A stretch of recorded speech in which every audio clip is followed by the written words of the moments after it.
अनुमान न।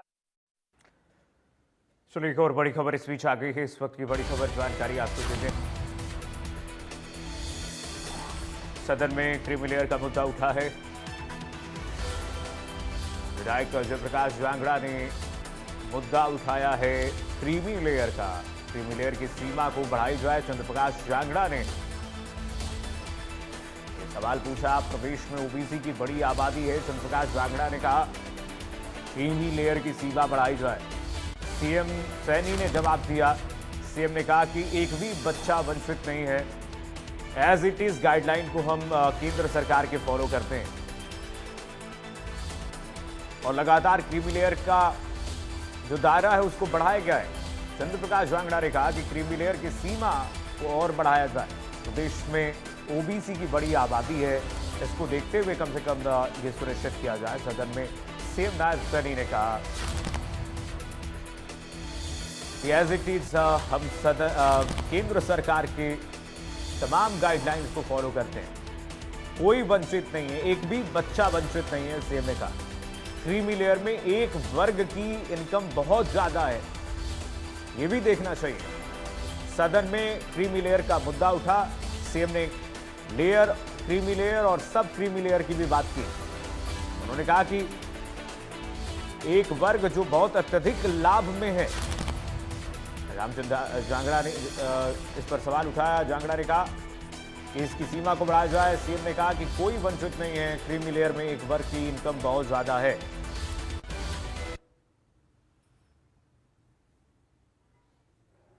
और रही माननीय मंत्री जी के ध्यान में लाना चाहूंगा कि 93 का जो नोटिफिकेशन है भारत सरकार का, उसमें ये प्रावधान दिया गया है कि 3 साल के बाद क्रीमी लेयर की लिमिट को प्रिवेलिंग प्राइस इंडेक्स के हिसाब से रिवाइज किया जा सकता है।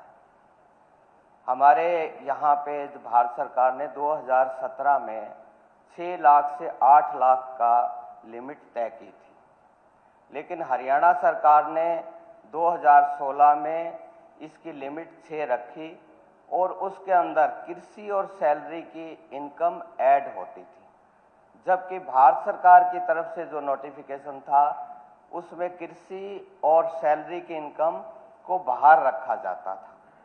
ये 2024 में फिर ये नोटिफिकेशन हुआ और क्रीमी लेयर की सीमा को 8 लाख किया गया।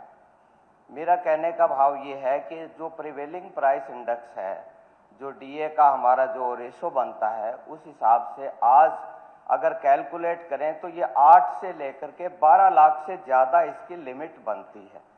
तो मेरा सरकार से आग्रह है कि इसके बारे में विचार किया जाए। का ओबीसी वर्ग का व्यक्ति 8 लाख रुपए की आमदन के बीच में सारी जो लाभ केंद्र और प्रदेश सरकार दे रहे हैं, एडमिशन हो, एम्प्लॉयमेंट हो, कोई लोन की कैटेगरी हो, सभी प्रकार के लाभ हरियाणा सरकार भी उसी तरह पर दे रही है जिस प्रकार केंद्र सरकार ने तय किए गए।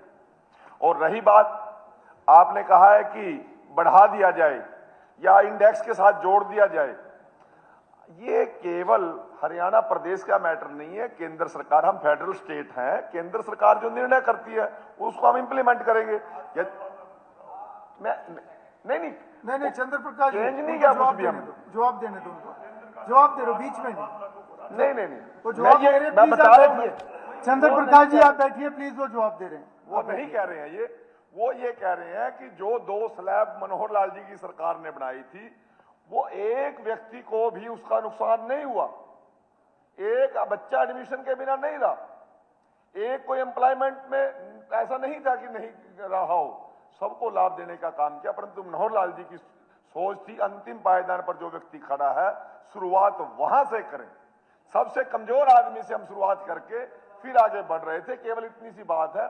आप यदि कोई केंद्र गाइडलाइन देगा, चंद्रप्रकाश जी आप तो अधिकारी रहे हैं, उसको एज इट इज हम फॉलो करने का काम करें। श्रीमती पूजा,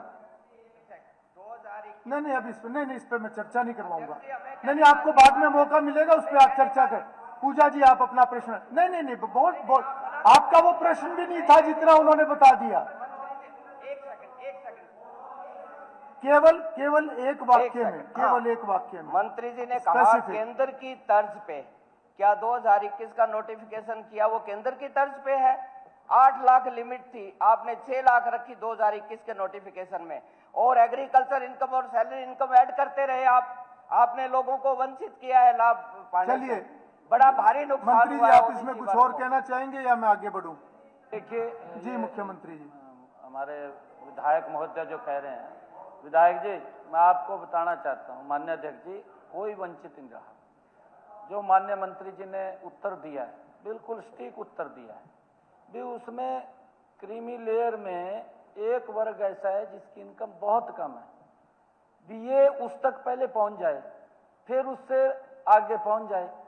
एक भी हमारे विधायक महोदय ऐसा एक नाम लेकर के आ जाएं भी भाई ये 6 किया था और इसके कारण से कोई बच्चा वंचित रह गया, फिर उसके ऊपर बात करेंगे ना। अगर कोई आपके पास कोई नाम है ऐसा, वो आप बताने का काम करें। परंतु माननीय अध्यक्ष जी, कोई वंचित नहीं रहा, क्योंकि अगर वहां भी बचता था तो 8 तक जाता था। ये परंपरा केंद्र का जो हमारा आयोग है, उस आयोग के अनुसार ये चल रहा है। वो बढ़ाते हैं, हम भी यहाँ बढ़ा देते हैं, परंतु हमने आकर के इसको 8 ही कर दिया। इसमें किसी का कोई हक नहीं मारा गया। और केंद्र के अंदर भी मैं बताना चाहता हूँ माननीय अध्यक्ष जी, केंद्र के अंदर अगर कोई बच्चा नौकरी अप्लाई करता था, क्योंकि वो डाउनलोड करता था उसको 8 लाख रुपए का लाभ मिलता था, वो वंचित नहीं रहता था बिल्कुल भी। केंद्र के अंदर तो 8 ही का मिलता था उसको। माननीय मंत्री जी और बड़ी खबर आ गई है, सदन की कार्यवाही शुरू होने जा रही है। थोड़ी देर में सदन की कार्यवाही शुरू होगी। इस वक्त की बड़ी खबर, विधानसभा के बजट सत्र के 6ठे दिन की कार्यवाही जो स्थगित हुई थी, फिर से शुरू होने जा रही है।